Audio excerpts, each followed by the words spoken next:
முருகா முருகான்னு சிந்திச்சுக்கிட்டே இருந்தோம்னா வாழ்க்கையில வரது அத்தனை முருகனுடைய பிரசாதமாகத்தான் தெரியும். அது நல்லது வந்தாலும் சரி, கெட்டது வந்தாலும் சரி. ஆதிசங்கரர் சொல்லுவார், வாழ்க்கையில ஒருத்தனுக்கு தொடர்ந்து இன்பம் வந்து கொண்டே இருந்தால் அது இறைவனுடைய பிரசாதம்.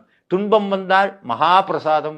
ஏன்னா துன்பத்துலதான் சில உண்மைகள் நமக்கு புரிய தொடங்கும். அப்ப வாழ்க்கையில முருகப்பெருமானுடைய திருவருள் பதிந்து விட்டதுன்னு சொன்னா தொடர்ந்து இறைவனுடைய அருளால் தான் எல்லாம் நடக்குது அப்படிங்கிற உண்மை புரிஞ்சிடும்.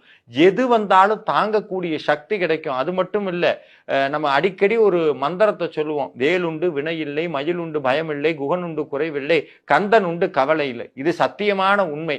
எதை பார்த்தும் பயம் வராது. நம்ம வாழ்க்கையில எப்பவுமே என்ன பண்ணுவோம்னா, ரெண்டே ரெண்டு உணர்ச்சிகள்ல தான் மனித சமூகத்துல பெரும்பான்மையானவங்க இருக்கிறாங்க. ஒன்னு பயம், இன்னொன்னு கவலை.